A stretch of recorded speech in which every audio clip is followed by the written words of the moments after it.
Lord's का मैदान, वही ऐतिहासिक मैदान जिसने सैकड़ों कहानियों को जन्म दिया है और अब एक और कहानी बनने जा रही है। आज चौथा दिन था भारत और इंग्लैंड के बीच खेले जा रहे तीसरे टेस्ट का। सुबह की हल्की ठंडी धूप और माहौल में घुला तनाव, जैसे मैदान खुद भी इस निर्णायक दिन की प्रतीक्षा कर रहा हो। इंग्लैंड ने अपनी दूसरी पारी की शुरुआत दबाव के साथ की थी, लेकिन जल्द ही भारत ने अपना शिकंजा कसना शुरू कर दिया। नीतीश कुमार रेड्डी ने जैक क्रॉली को 22 रन पर चलता किया, फिर मोहम्मद सिराज ने डकेट को सिर्फ 12 रन पर और उसके बाद ओली पोप को 4 पर एलबीडब्ल्यू कर इंग्लैंड की कमर ही तोड़ दी। यहाँ से लगने लगा था कि आज कुछ बड़ा होने वाला है। जो रूट ने जरूर 96 गेंदों पर 40 रन बनाकर कुछ देर तक मोर्चा संभाले रखा, लेकिन फिर वॉशिंगटन सुंदर ने उनकी गिल्लियां उड़ा दी। पल पूरे लॉर्ड्स में गूंज गया। वहीं आकाशदीप ने हैरी ब्रूक को 23 रन पर बोल्ड कर दिया। ब्रूक जिस अंदाज में खेल रहे थे, भारत के लिए उनका विकेट एक बड़ी राहत साबित हुआ। इसके बाद तो जैसे इंग्लैंड की पारी बिखरती चली गई। वॉशिंगटन सुंदर ने कैप्टन बेन स्टोक्स को भी पिच पर जड़ से उखाड़ फेंका 33 रन पर। स्मिथ, वॉक्स और कार्स सब एक एक कर उस जाल में फंसते गए जो भारतीय गेंदबाजों ने बुन रखा था। वॉशिंगटन सुंदर का आज का दिन ऐतिहासिक बन गया। उन्होंने 4 विकेट चटकाकर पूरी पारी का रुख ही पलट दिया। सिराज और बुमराह ने 2 विकेट लिए, वहीं आकाशदीप और रेड्डी ने एक एक शिकार किया। इंग्लैंड की टीम सिर्फ 192 रनों पर ढेर हो गई।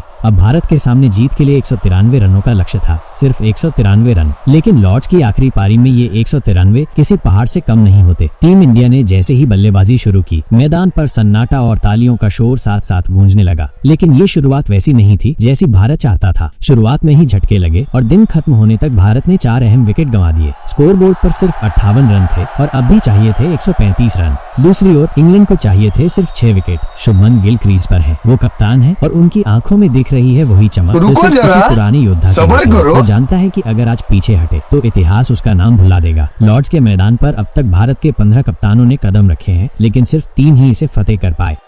बात तो सही है।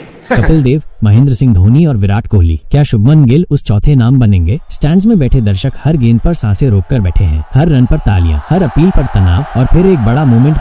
बात तो सही है। राहुल का कैच छूट गया महज 5 रन पर और इसके बाद उन्होंने 2 लगातार चौके मारकर जैसे सबको संदेश दे दिया, रुको जरा, सब्र करो, कहानी बाकी है। अभी बहुत कुछ लिखा जाना बाकी है। 135 रन, 6 विकेट और पूरा एक दिन। क्या भारत इस टारगेट को हासिल कर पाएगा? क्या लॉर्ड्स में इतिहास दोहराया जाएगा या फिर इंग्लैंड आखिरी वक्त पर भारत के हाथों से जीत छीन लेगा? दोस्तों, अब जो बचे हैं वो सिर्फ रन नहीं, वो हैं उम्मीदें, संघर्ष और भारत के जज्बे की परीक्षा। कल का सूरज तय करेगा, क्या ये मैच एक जीत के साथ खत्म होगा या एक ऐसी कहानी बन जाएगा जो सालों तक दोहराई जाएगी। और हम आपसे यही कहेंगे, अगर ये कहानी आपके दिल तक पहुंची हो, अगर इस संघर्ष में आपने भारत का सपना देखा हो, तो डीडी इन्फो को सब्सक्राइब करें, इस वीडियो को शेयर करें, क्योंकि जब भी तिरंगा मैदान पर होता है हर दिल धड़कता है। मिलते हैं कल उस ऐतिहासिक सुबह के साथ। तब तक जय हिंद, वंदे मातरम।